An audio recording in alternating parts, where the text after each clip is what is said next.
PayPal कोई साधारण company नहीं है और ये कोई साधारण कहानी नहीं है।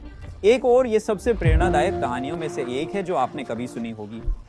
कैसे 20 साल की उम्र के लोगों का एक छोटा सा समूह, जिनके पास वित्त का कोई वास्तविक अनुभव नहीं था, बड़ी बैंकिंग के खिलाफ खड़ा हो गया और हमारे पैसे भेजने के तरीके में क्रांति ला। लेकिन यहाँ एक बेहद स्याह कहानी भी है। जैसे एक कंपनी जिसने इतना वादा किया था, वो अपने ही उपयोगकर्ताओं को धोखा देकर अनगिनत घोटालों में फंस गई है। ऐसी बहुत कम कंपनियां हैं जिनके पास पेपल जितनी डरावनी कहानियां और नाखुश ग्राहक हैं। ये इस बारे में भी एक कहानी है कि कैसे पेपल ने धोखेबाजों का सामना किया, लगभग मुफ्त पैसे दे दिए, दिवालिया हो गए और कई मौकों पर अपने ही सीईओ को उखाड़ फेंकने की गुप्त साजिश रची।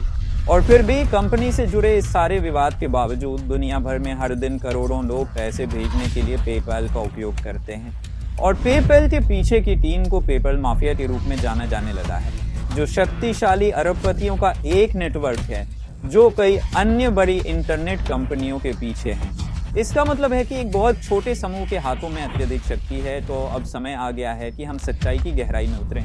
पेपल की अनोखी सच्ची कहानी में आपका स्वागत है।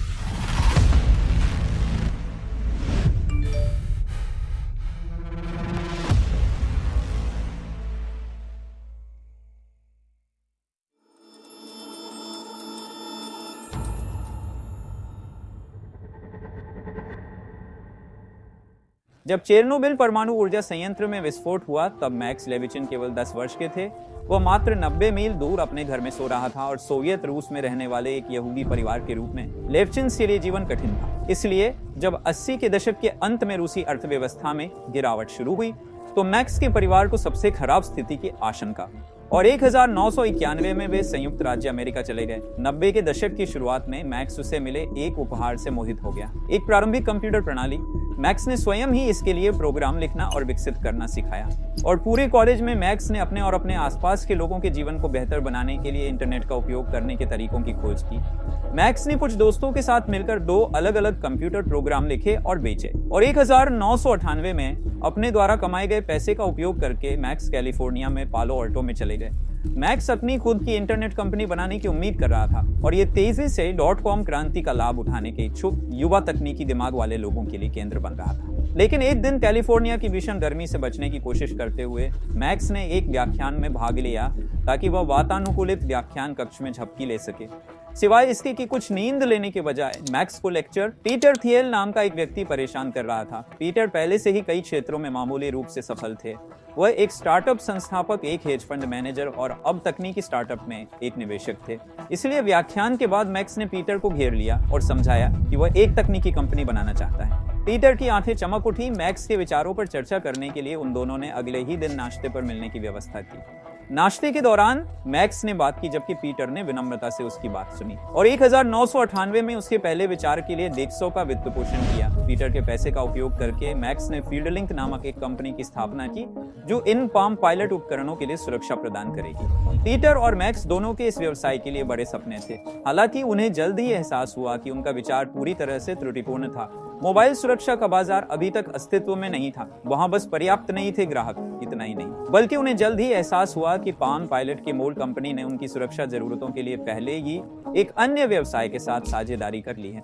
फील्डलिंक को तुरंत अपनी व्यावसायिक रणनीति बदलनी पड़ी, लेकिन मैक्स और पीटर दोनों अभी भी आश्वस्त थे कि इस तरह के मोबाइल कंप्यूटर उपकरण ही भविष्य हैं। इसलिए उन्होंने विचार करना शुरू किया कि वे पाम पायलट के लिए और क्या विकसित कर सकते हैं। उन्होंने सोचा, क्या होगा यदि आप पैसे भेजने और प्राप्त करने के लिए पाम पायलट का उपयोग कर सकें। और इस प्रकार उन्होंने पाम पायलट के लिए एक मोबाइल वॉलेट लॉन्च करने का निर्णय लिया जो उपयोगकर्ताओं को डिवाइस के इंफ्रारेड पोर्ट का उपयोग करके एक दूसरे को पैसे भेजने की अनुमति देगा। इंफ्रारेड पोर्ट 10 मीटर की सीमा के भीतर 2 उपकरणों के बीच डेटा के वायरलेस हस्तांतरण की अनुमति देता है। और ऐसे समय में जब अधिकांश लोग अभी भी नकदी और चेक पर निर्भर थे, एक दूसरे को पैसे भेजने का विचार प्रभावशाली लग रहा था।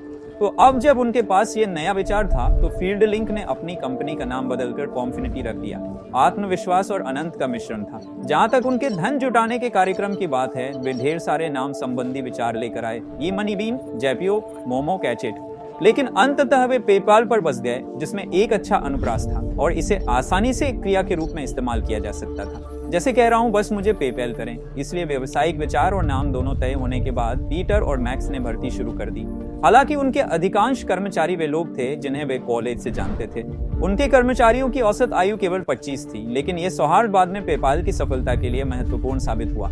पीटर को यह भी पता था कि इन्फिनिटी जे जैसे युवा स्टार्टअप के लिए शुरुआती वर्षों में खुद को बनाए रखने के लिए निवेश महत्वपूर्ण होगा। सौभाग्य से .com बूम अपने चरम पर था और नकदी की कोई कमी नहीं थी। सिलिकॉन वैली एक बेहतर व्यवसाय योजना के साथ नोकिया वेंचर्स अपने पैसे कमाने वाले विचार में 5 मिलियन का निवेश करने पर सहमत हुई। सौभाग्य से .com बूम अपने चरम पर था और नकदी की कोई कमी नहीं थी। सिलिकॉन वैली एक बेहतर व्यवसाय योजना के साथ नोकिया वेंचर्स अपने पैसे कमाने वाले विचार में 5 मिलियन का निवेश करने पर सहमत हुए। इस निवेश ने उन्हें अधिक लोगों को नियुक्त करने और एक उचित कार्यालय स्थापित करने की अनुमति दी। लेकिन पीटर को यह भी एहसास हुआ कि यह मीडिया में सुर्खियां बटोरने का एक शानदार अवसर था। इसलिए नोकिया ने अपने निवेश को इन्फिनिटी के बैंक खाते में स्थानांतरित करने की बजाय एक प्रचार कार्यक्रम का आयोजन किया, जहां प्रेस के सामने नोकिया वायरलेस तरीके से पीटर के पाम पायलट पर पैसा भेज देगा। यह न केवल एक बेहतरीन समाचार कहानी बनेगी, सिद्धांत रूप में योजना अच्छी थी, लेकिन वास्तविकता यह थी कि तकनीक अभी भी अप्रत्याशित थी। इंफ्रारेड ट्रांसमीटर बेहद खराब और अविश्वसनीय, लेकिन शुक्र है कि धन हस्तांतरण काम कर गया और ऐसा लगा कि लोगों को यह विचार पसंद आया। खैर, एक आदमी को छोड़कर अपने कार्यालय में बैठे हुए इस व्यक्ति ने पाम पायलट धन हस्तांतरण के बारे में समाचार देखा और कहा कि यह एक मूर्खतापूर्ण विचार है, वे बर्बाद हो गए हैं। और वह आदमी एलोन मस्क थे।